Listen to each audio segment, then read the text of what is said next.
amazaalibwa ga Mukama waffe Yesu Kristo. Nkwaniriza nnyo ku Bukedde TV ne Aban TV. Kekadde kafa akamawulire agabuutikidde. Kansooke nkuwe emitwe emikulu egikoze yago olwaleero ate oluvannyuma nkomewo nago mu bujjuvu. Gino gy'emitwe. Agabuutikidde. Savinga owangule mu kazannyo kakisoboka aka Pride Microfinance omuli pikipiki, TV, smartphones n'ebirala bingi. Pride Microfinance enkulaakulanayo kwe kwesiima kwaffe. Kitalo omubaka ne mukazi we bafiiridde mu kabenje. Ab'ebyokwerinda bassa bateeberezebwa okuba abayeekera ba ADF. Twongeddemu amaanyi mu byokwerinda. Abantu babiri batwaliddwa amazzi olwo nnamutikko w'enkuba akedde okufudemba.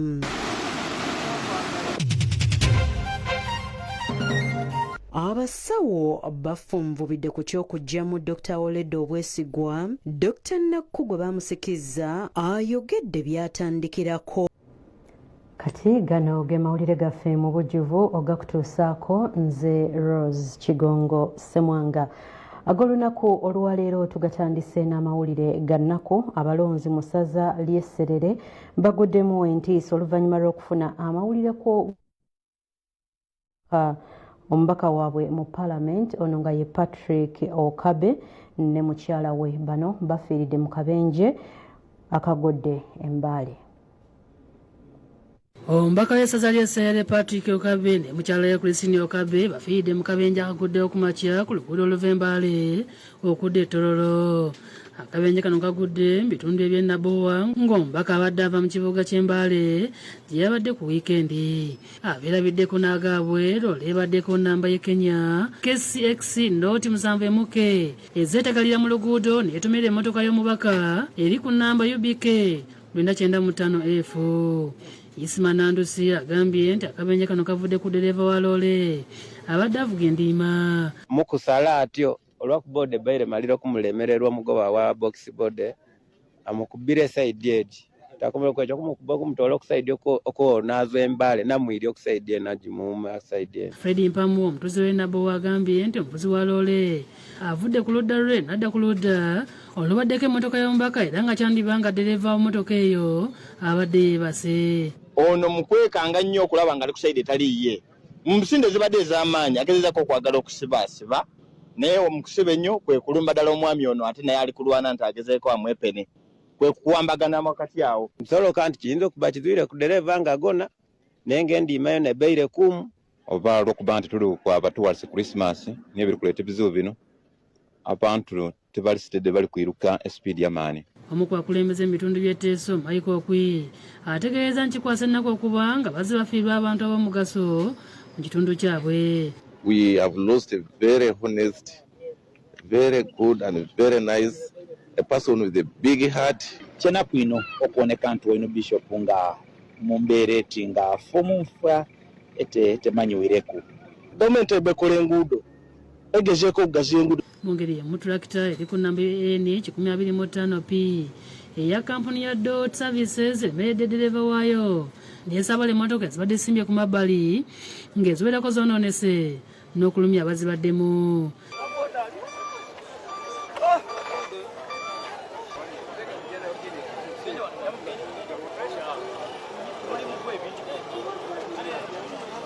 Abeerabiddeko n'agaabwe bategeeza nti tulakita eno eteguse okuva ku poliisi Embaale n'ejjanga edduuka emisinde bwetu n'esibira ku mmotoka n'ebintu by'abantu. Evuddeyo gyasiba yalemye osiba neyingira mu biduuka wano byonna owabooda kimanyi wali wafudde simanyi naye wali ali mu mbeera mbi. Omwogezi wa poliisi y'ebidduka Farida Nampiima yogedde ku bubenje obuzibugwawo sabbiiti eziise era ng'ategeeza nti okuva ng'ennaku z'omwezi nnyo omwezi guno okutuuka 17 obubenje 817 bwe buguddewo abantu 725 be bakoseddwa so nga 164 be babufiiriddemu. 117 ebidduka bye byayononekedde mu bubenje obwo. Mwabaddemu abakosebwa mu bubenje 309 nga bali bantu 308. Kwabo 308 8 mu basatu bafudde. 297 baavuddewo n'ebisago eby'amaanyi. Alabudde abantu okukoma okuvugisa ekimama mu gganda yawo lya Ssekukkulu. Naye bw'onaakwatibwa ng'ovuga endima ku kkubo tebagenda kuwa kipapula, bagenda kusiba. Wilfred Masaba yakusakidde eggulire lino. Amawulire si malungi agavudde mu bitundu ebyo katwongere okusabira ab'eŋŋanda n'emikwano. Ate eyo nga tuvuddeyo ebitongole by'ebyokwerinda omuli poliisi n'amagye baliko abasajja 2 be bakubye amasasi agabatiddewo nga bano bateeberezebwa okuba abayeekera ba ADF. Enjege eno ebadde ku kyalo Kito Matugga, kino kiri mu ggombolola y'Egombe mu disitulikiti ey'e Wakiso. Abatiddwa amagye ne poliisi nga bateeberezebwa okubeera abayeekera ba ADF omu ategerekese nga ye Paul Kajomba nga kitegerekese nga bano babadde bapangisa ku nnyumba za Scovia Kirunda nga mu kaseera kano naye akwatiddwa ayambeko poliisi mu kunoonyereza. Kigambwa nti abasirikale baludde nga babalondoola era ku Lwokutaano lwa wiiki ewedde bajja banoonya ssente w'ekyalo kino Arnold Kajoba nga nnyonnyoddde byonna ebyaliwo. Mbadde nga balina bwe banoonya bantu kujja ne mbabawulira naye twagenze kusanga nabadde mmanyi nti bantu balamu naye nga si bantu babadde simaati nnyo mu bintu byabwe nga kizibu nnyo n'omulowooza nti ayinza okuba mu mukyama akira ku makya n'agenda n'akola n'akomawo. Kaji bagamba nti yakulembeddemu abasirikale bano n'abatwala ku muzigo we bapangisa ku Lwokutaano wabula tebalina gwe basangawo era okuva olwo bazze babawondera okutuusa ekiro ekikesiza olwaleero babaguddeko ekiyifuyifu. Kirungi byakoleddwa nga wendi nabadde mbirawo ebiriiko byagenda nti nabibulidde mundu zabaddemu 2 n'ebbomu era bwebamazewo bwebampisa okulaba nasanze ng'omu agudde ku buliri naye ngeri omukono gusiseeyo emibiri ng'agirina mu ngalo kitegeeza nti yabadde akola ttaani kubaddiza. Waliwo n'ekifo kya Nyika Guest House ab'ebyokwerinda kye bazinzeeko ne bakwata maneja waayo saako asikaali ne pikipiki egamba okubanga babadde batambulira. Ababiri bano okuttibwa kigambwa nti babadde bagezaako okuwanyisiganya amasasi n'abakuumaddembe olwo ne babakuba amasasi agabatiddewo wakati mu kufudemba kw'enkuba. Abamu ku batuuze mu kitundu kino bannyonnyodde ku byabaddewo ekiro nga amasasi gawandagala. Kati omusirikale yasooseewo twandiise nga leeka yabadde atuuka ng'omu muyeekera avuddeyo mu nju n'ebbaafu n'amwekanga bwe yamwekanze n'addayo. Omusirikale yabadde mumalirivu nnyo n'agenda naye okusindika oluggi n'amusinza amaanyi ne bayingira bonna omuyeekera n'adduka akwate ku nnuuni n'amukuba. Kitusanyusizza nnyo olw'okuba nti abantu ababi bagenda babalondamu. Tugenda eri security team yaffe ya Kito nga ne chairman waffe bw'omutwalidde. Oluvannyuma poliisi eggyeyo emirambo gy'ababiri bano ne gitwalibwa mu ggwanika e Mulago. Omwogezi wa poliisi mu ggwanga Fred Enanga asinzidde mu lukuŋŋaana bannamawulire Naggulu n'ayogera ku mbeera eno. Abayeekera bano be bamu abateebereza okuba nti okubeera nti basobola okuyingira eggwanga nga bawerera ddala 7 nga balina emmundu. Tuzze nga tubalondoola olw'ebikolwa eby'obukambwe n'obutujju bye bazze bakola ku bannayuganda. Enanga alabudde abantu bonna abakola obulumbaganyi ku bannayuganda.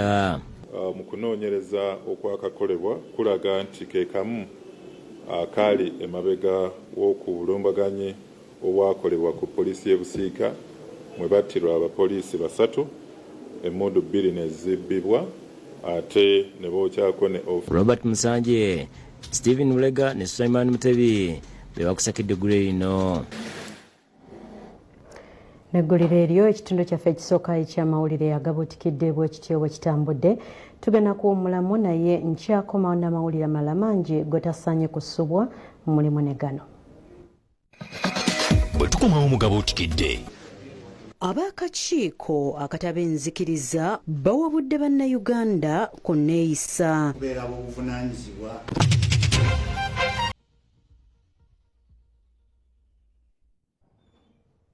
kulikayo nnyo mu kuwummulako katweyongereyo n'amawulire gaffe agabuutikidde.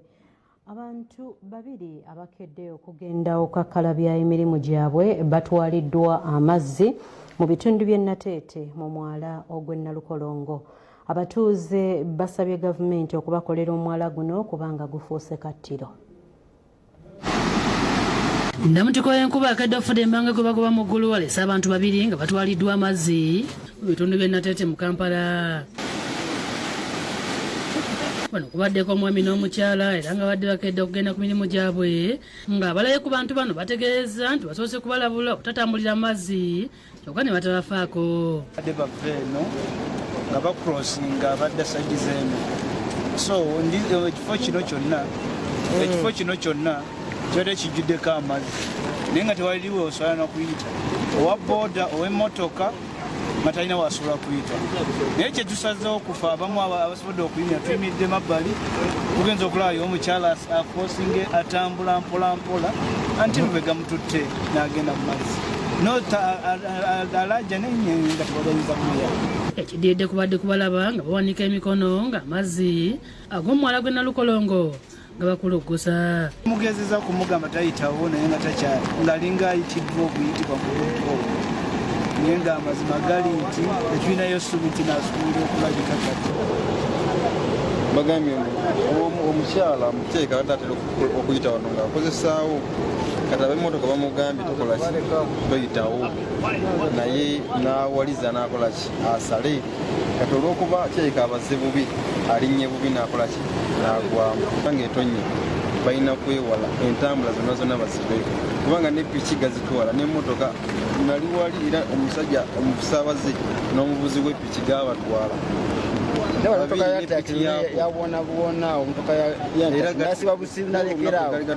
amazzi bwe gaba amangi ate tebanywa nnyo mwenge kubanga bano balabika babadde bakoomu nga bava mu kyondo kunywa mwenge. Abantu basabye gavumenti okuvaayo bakolera omwala guno kubanga gufuuse kattiro. Abudu Muwonge yakusakidde eggulire lino.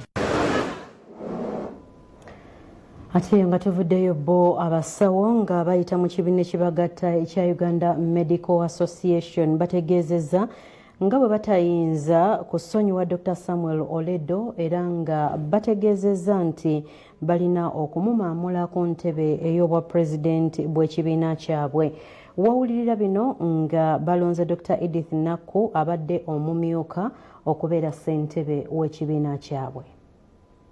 Ab'ekibiina ekitaba basaba abazungu mu ggwanga ekya Uganda Medical Association bafunvubidde ne bajja obwesige mu Dr. Samuel Oledo abadde pulezidenti waabwe ne bamusikisa Dr. Edith Nakku abadde omumyuka we.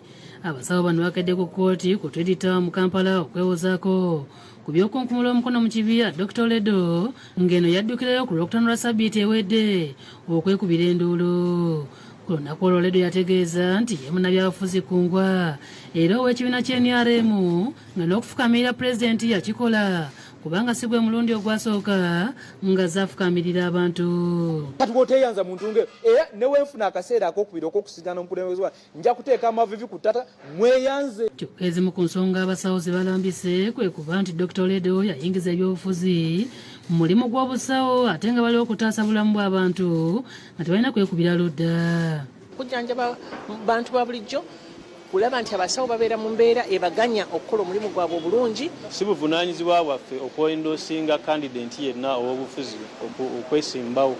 Ebirala ebyazaalira Dr. Oledo ebitukula Makayi byazaalira ensiko kwe kutegeeza nga abasawo bonna bali emabega wa pulezidenti mu kalulu ka 2026 era nga baagala akomewo ng'Oledo yategeeza nti pulezidenti Museveni akoze kinene nnyo okutebenkeza ebyobulamu. Your Excellency weebale otiyimusizza naye katukamalize nga tukusaba ku mavivi gaffe.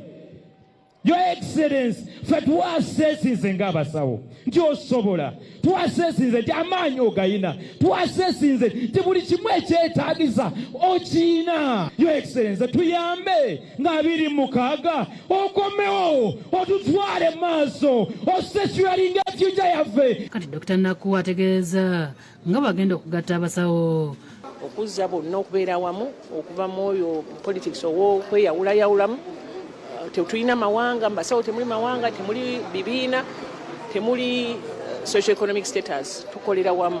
Tetulimu kati era kyensuubira obukulembeze bwaffe buno ekiseera kyeneeberako ekitono. Dr. Albert Luswata, omuwandiisi w'ekibiina ekyo, ategeeza nti sibakkiriza nteekateeka zonna eza Dr. Oledo. Bamemba ne basalawo nti olw'ensonga nti yasazeewo okutwala ekibiina n'akikuba mu mbuga oba mu kooti, ne bagamba n'olwekyo nabo nga bamemba basazeewo nti membership ye nga ye Dr. Samuel Oledo bagisazeemu okumala ebbanga lya myaka. Shamshad Nalujja yakusakidde eggulire lino. Ebale nnyo Shamshad Nalujja. Tebo akakiiko akataba enzikiriza zonna mu ggwanga aka Inter-Religious Council kavumiridde ebikolwa ebyokulumba ebitongole ebikuumaddembe wamu n'ebitongole ebirala ebya gavumenti nga bwe kizze kirabibwa mu bbanga eriyise. Bannaddiini abeegattira mu kibiina kya Inter-Religious Council bawabudde bannayuganda abalina okwemulugunya bulijjo okwesa amakubo amatuufu okufuna obwenkanya mu kifo ky'okwenyigira mu bikolwa ebitajjansa omuli n'okulumba poliisi nga bwe guze kubeera. Basinzidde mu lukuŋŋaana lwa bannamawulire lwe batuuza ku kitebe kyabwe Mengo mu Kampala nga boogedde ku kusomoozebwa eggwanga kwe liyiseemu. Ebibanyiiza ne bibaleetera okukola ekyo bwe biba nga byabufuzi babitwale mu makubo ag'ebyobufuzi. Bwe baba babbi n'abatemu ab'olulango abo tubalekera poliisi bakoleko. Basonze ku bintu bye basuubira okuba nti byandiviirako okuwamba abantu omuli enjawukana mu by'obufuzi abawamba abantu ne basaba ensimbi nga kino bakitadde ku bwavu obuli mu ggwanga n'ebirala.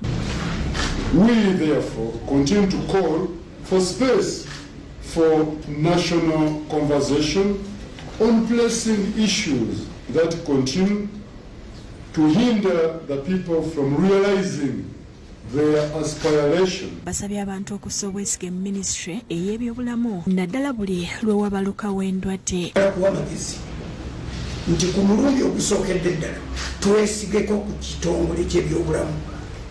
Bwe bagamba okugema tugeme. Oluvannyuma bawadde obubaka bwa Ssekukolo. N'olwekyo nandisabye bannaffe bannayuganda bonna gye muli nga tucelebrating okuzaalibwa kwa mukama waffe era namwe obuzibu obwo tubulaba twembulesinga emesegi Yesu Kristo gyatuleetera mu kuzaalibwa. Krismasi y'omwaka guno ebeere ya mirembe gye muli mu mwaka 2023 gujjule okukulaakulana n'okugenda mu maaso.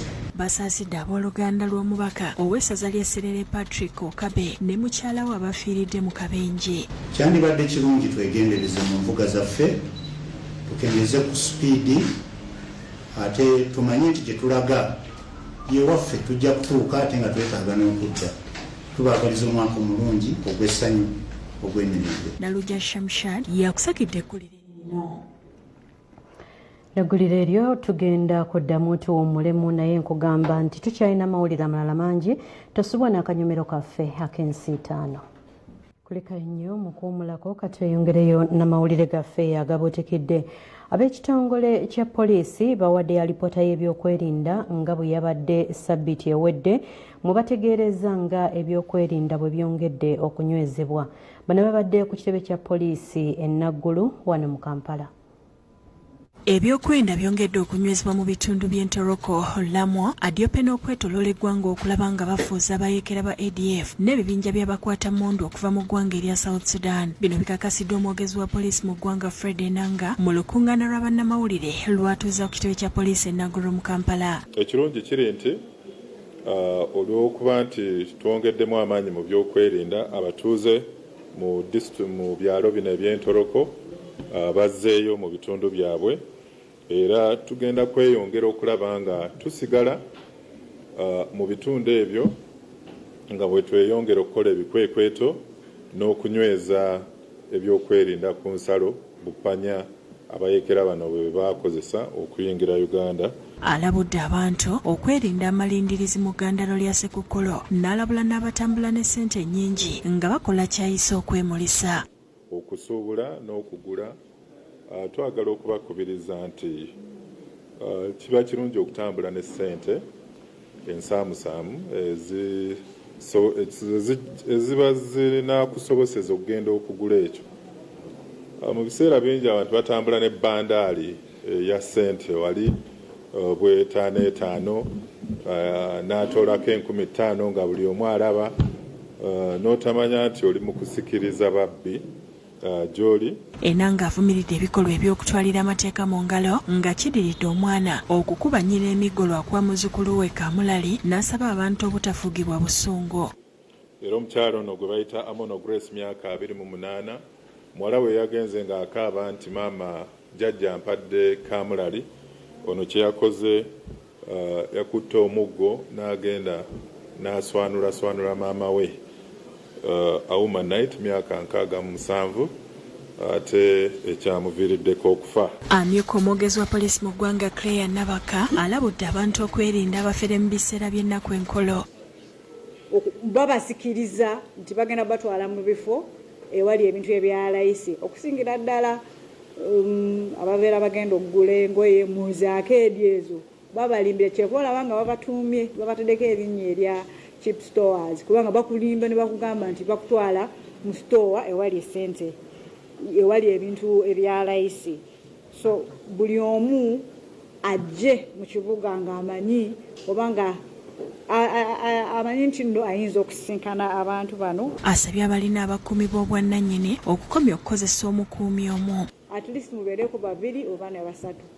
Waba nga waliwo akabi akaguddewo oli asobola okuyambagana. Mu ngeri y'emu poliisi yeegasse n'amagye okulaba nga batebengeza ebyokwerinda mu kiseera kino. Mutebi Sulaiman yakusakidde eggulire lino ku Lwabukedde TV. Ate baba Kristu beetabye ku mukolo gw'ennyimba ez'amazaalibwa ku Kereziya ya Our Lady of Consolata e Bweyogerere. Omugenyi omukulu abadde Minisita Judith Nalule Nabakooba ng'ono akiikiriddwa era ng'awadde kwaya ya St Cecilia ensimbi akakadde kalamba mu kusonda ensimbi ez'okugula ebyuma kwe balimu. Minisita w'eby'ettaka amayumba n'okuteekerateekera ebibuga Judith Nabakooba obudde abalina ebizibu by'ettaka bulijjo okugenda mu ofiisi ya RDC okusobola okulaba ng'awandiikira abaminisitule bayambibwe. Bino bibadde mu bubaka omusomeddwa mu nnamawulire Agnes Bulega amukiikiridde ku mukolo ng'abakwaya ya St Cecilia eyimba emmisa ey'essaawa 4 ku kigo kya Our Lady of Consolata eweeyogerere nga bayimbye ennyimba z'amazaalibwa ga Mukama waffe Yesu Kristo.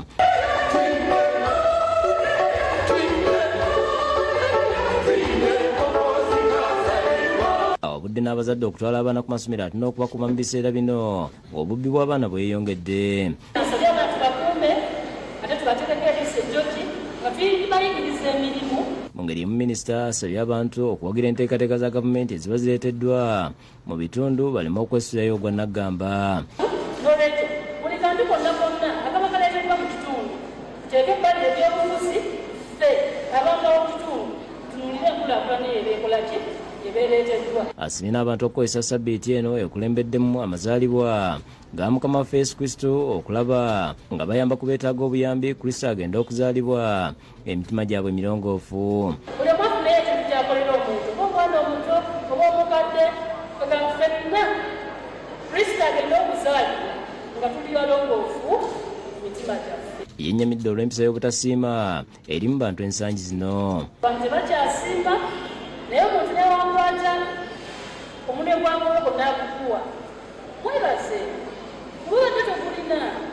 Oluvannyuma Bulega akwasizza Joseph Siziwa ebbaasa evudde wa minisita ya nsimbi akadde kalamba zibayambeko mu kugula ebyuma bya kwaya. Bwana mukulu w'ekigo kino Reverend Father Siza Walusimbi naye asiimye Bulega olw'obuweereza. Nga temunaba mwenna kundaba bwe twasooka okusinkana nange nga munnamawulire ne musinkana tunyumyamu era emikolo gyange nagiteeka ne ku TV.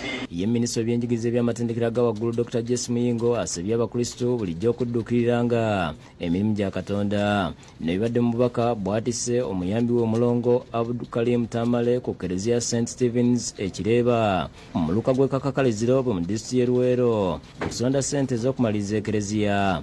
Dr. Muyingo bwe kiba kikwatagana nanzikiriza talinaamu kusosola emizikiti 100 mwaga tewali obutaliiko sendeze n'abaseveniside n'abakatuliki n'abakristaayo bonna gyokoma okukola ebya Katonda naye Katonda ajja kukola ebibyo. asibye abakristo okukola ennyo baleme kubeera mu ntalo za byabufuzi era n'abajjukiza nga minisita bwali omwetegefu okugenda mu maaso ng'abaweereza ebyobufuzi eziro bwe bitojjedde n'ebitojjedde lwakubanga obudde mugumye ebyokukola mmwe abantu ze mbasaba obudde mu busenyu mu kukola ki.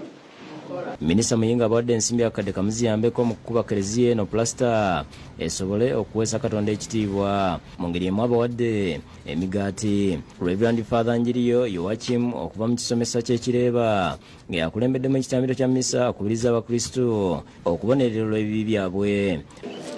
Nga tukubiriza abakristo ky'okusooka okubonerera ebibi byabwe kubanga Yesu yajja okutulokola mu bibi.